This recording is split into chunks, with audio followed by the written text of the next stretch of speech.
बिस्मिल्लाहिर्रहमानिर्रहीम, अस्सलाम वालेकुम। Welcome to Dar's kitchen. आज हम बहुत ही इजी और मज़े के शामी कबाब बनाएंगे। सबसे पहले हम इंग्रेडिएंट्स देख लेते हैं।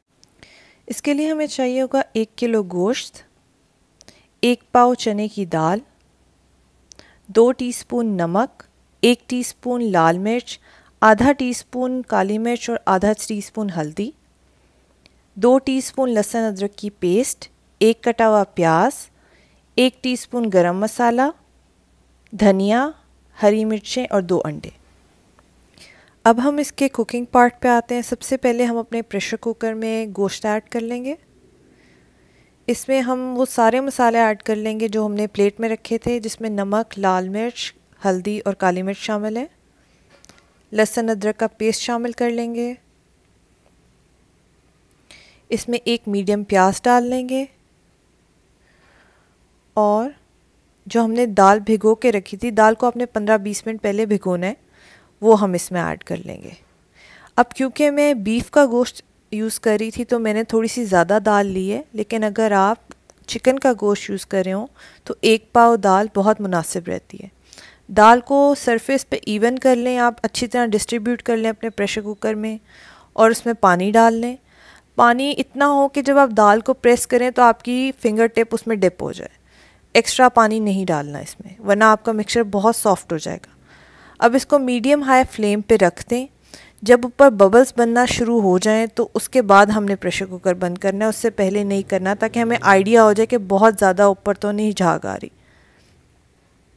अब हम इसमें प्रेशर कुकर बंद कर देंगे और इसको जब प्रेशर कुकर का वेट हिलना शुरू हो जाए तो तकरीबन हमने इसको 15 मिनट्स रखना है।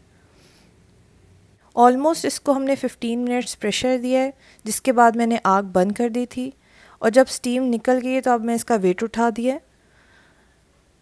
तो अब आप देख सकते हैं कि मिक्सचर ऑलमोस्ट ड्राई हो गया है। हम दाल ऊपर रखते हैं गोश्त के ताकि वो नीचे ना लगे। इसके बाद हम इसको मिक्सचर को अच्छी तरह ब्लेंड कर लेंगे। आप इसके लिए बड़ा चॉपर भी यूज़ कर सकते हैं, लेकिन क्योंकि मुझे स्टिक ब्लेंडर कन्वीनियंट लगता है तो मैं वही यूज़ करूँगी।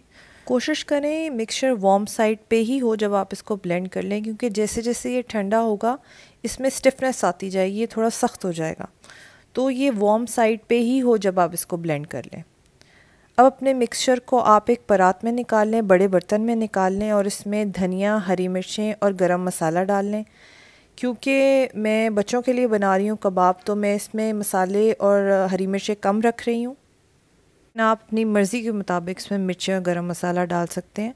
अब इसमें मैं अंडे ऐड कर रही हूँ, जिसके बाद मैं इस मिक्सचर को अच्छी तरह मिक्स कर लूँगी। आप देख सकते हैं इसको अच्छी तरह आपने मिक्स कर लेना है कि सब कुछ एक इवन सा हो जाए। और अगर आपको लग रहा है आपका मिक्सचर ज़्यादा सॉफ्ट हो गया है तो आप इसमें ब्रेड क्रम्ब ऐड कर सकते हैं, और अगर आपका मिक्सचर हार्ड हो गया है तो इसमें एक और अंडा ऐड कर लें। अब आप देख सकते हैं एक बहुत स्मूथ सा मिक्सचर बन गया। अब हम इसके शामी कबाब बना लेंगे। आप एक ट्रे ले लें और उस पर क्लिंग फॉयल लगा लें ताकि आपके कबाब बेस पे ना चिपकें। अब हम इसको कबाब की शक्ल ले लेंगे। ऑलमोस्ट 2 टेबलस्पून के अराउंड आप मिक्सचर लेंगे, उसको बॉल की तरह रोल कर लें, प्रेस कर लें और इसको शामी कबाब की शक्ल दे दें। इस मिक्सचर के ऑलमोस्ट 35 कबाब बन जाते हैं और मैं तो इनको फ्रीज़ कर देती हूँ। बहुत अच्छा रहता है बच्चों के लंच के लिए, सुबह के नाश्ते के लिए, चाय के साथ बहुत अच्छे लगते हैं। आप गेस्ट के सामने रखें, बहुत मज़े के लगते हैं। पुलाव के साथ खाएं, बहुत अच्छा आता है, बहुत मज़े के लगते हैं। तो मेरे लिए तो ये स्टेपल फूड है, मेरे फ्रीज़र में हमेशा रहते हैं।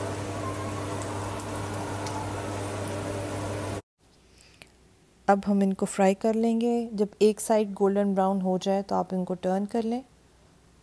ये देखें कितना प्यारा कलर आया है। और अब इसको एक दफ़ा हमने और टर्न करना है, जिसके बाद हम इसको डिश आउट कर लेंगे।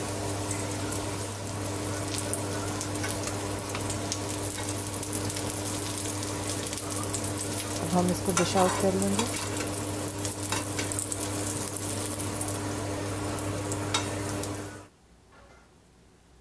Thank you so much. आपने मेरी वीडियो देखी, इसको लाइक करें, सब्सक्राइब करें और ये रेसिपी लाजमी ट्राई करें।